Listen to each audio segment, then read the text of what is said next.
Scandal has knocked one candidate out of the Democratic primary for state treasurer in Delaware, leaving one man standing. We'll sit down and talk with Sean Barney about his plans for the general election now. This is the Delaware Way.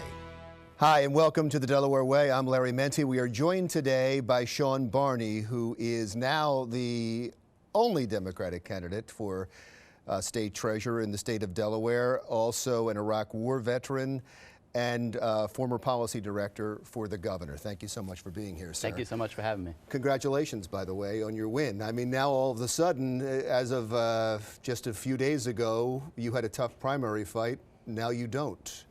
What is your reaction? I know Chip Flowers is the state treasurer, still is. He's decided not to run for re-election. There has been a scandal following him for a while now, mostly because of some travel expenses, but now it's turned into something more where he was harassing a former state employee, or at least allegedly harassing a former state employee, and has decided to move out of the race. And what is your take on all of that and what happened? Well, Treasurer Flowers and I disagreed on several public matters. We discussed it at length in the debates that we had during the primary campaign, but I wish him the best in his new chapter of his life. And I'm ready to move forward and start focusing on November and start focusing on the future of the office, which is what the fall campaign will be about. Should he still be in office? I mean, he's out of the campaign. Shouldn't he step down as state treasurer? I think he's indicated clearly that he's moving on. The state will move on. And we've got now an opportunity to have a public discussion for the voters to decide who will replace Mr. Flowers, and I think that's the most important thing. But he has several months in there, and the process would be, since he just can't be removed from office, the process would be to impeach him and go through the charges and find out if they were true. You don't think that's worth it for the state to go through that at this point? I think the state's been through a lot. I think that Treasurer Flowers and his fiancee have been through a lot. To go through a process of impeachment at this point would be ugly and messy. And when he's clearly indicated that he's moving on, not only moving on from the job, but moving on to Massachusetts, I think it's not a process that we need to go through or will be healthy for the state, particularly when we do have an election and we have the opportunity for the voters to decide. So just to wrap that up, you have no concerns about him being in office until January? I think it's best for the state that we allow the voters to decide rather than that we have a process of impeachment or anything like that, or even have somebody coming into the office for a few months who's not going to be there long run. I think that's disruptive for the employees in the office and for continuity's sake. I think the important decision has been made, which is that Treasurer Flowers has indicated that he's moving on. And I think we as a state ought to move on, and we ought to do so together as a public through a democratic process. Now we'll move on. And let's talk about, although I do want to touch on what brought about this scandal in the first place, because it was not just in the treasurer's office, it was also in the governor's office, and there was and some other state offices where there's problems with these travel expenses. And we had the governor sitting right here, and I asked him about it, and he said he's laughed about it and said it is an arduous process, and it's a complicated, ridiculous process for having to go through and file these travel expenses for all the offices. Is that something you want to clean up if you get into the state treasurer's office, having to go through this paperwork, which could possibly get the state auditor, when he talked about the problem, even said it's a complicated process and has to be changed. So where does that start? How do you change that?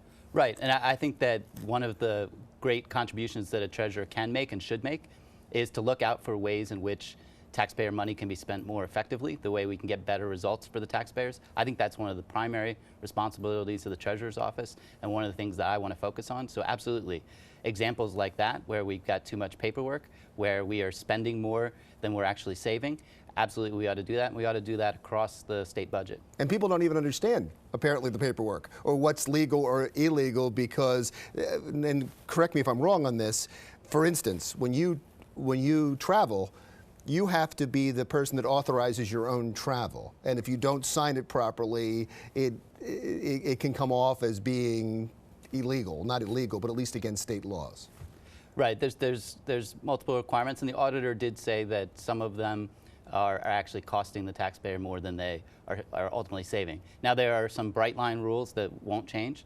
Personal charges are never acceptable, and there will be a clear and definitive policy and leadership from the top in the Treasurer's office when I'm there that makes it absolutely clear that for no one in the Treasurer's office, or for state government for that matter, is making personal charges to the taxpayers acceptable. And so that's something that will never change, and that's a matter of personal leadership, leadership from the top, something I learned in the Marine Corps. That's where leadership starts, is from the top. And you talk a lot about, in your campaign, about transparency. Would that also be transparent, those travel expenses? Yes. We want to be the most transparent administration that Delaware has ever had in the Treasurer's office, because that's how you start to build and restore public confidence in the management of the public's money. Because we can't accomplish anything together as Delawareans if the public doesn't have confidence in the public's management of their money. Nothing is more corrosive of public trust than abuse of the public's money. And the way that the public can play a role in finding waste, fraud, and abuse is by putting it out there. I want to make it very easy on the state website, not just for travel expenditures, but for state spending as a whole. It should be easy to go to the Treasurer's website and find out how the state raises its money, how it spends its money, because it's the taxpayers' money. They have a right to be involved in the decisions, and they can be very helpful in finding where we have gone awry. Let's talk about your relationship with the governor. Would you consider you a friendly relationship? You're friends with the governor? Yes, I've worked for the governor. I have tried to do my best when I was serving him to help him serve the people of Delaware to the best effect and to advance his agendas and his policies. And I consider him a friend, and I consider that I've learned a great deal from him as a public servant, as I have from Senator Carper in my time working for him as his economic policy advisor. And I'm honored to have been a public servant and committed my life to public service. A lot of people say, although he denies it, a lot of people say he put you up to run for this job. He did not. He asked me very clearly to stay with him. He had, at that point, 2 years left in his administration. And you know the governor, he's always pushing very hard, always looking to get more done for the people of Delaware. So his request of me was that I stay in the office with him as his policy director to help him make the most of his last 2 years.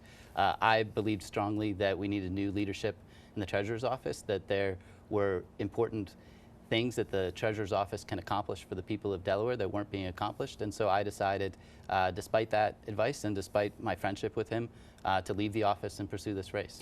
I want to talk to you a little bit about what's going on in Iraq since you served over there. I want to also talk about the campaign to come and your work with former Senator Bill Bradley on literacy and your push for higher education in the state. That's all to come when we return with Sean Barney, candidate for state treasurer on the Delaware Way.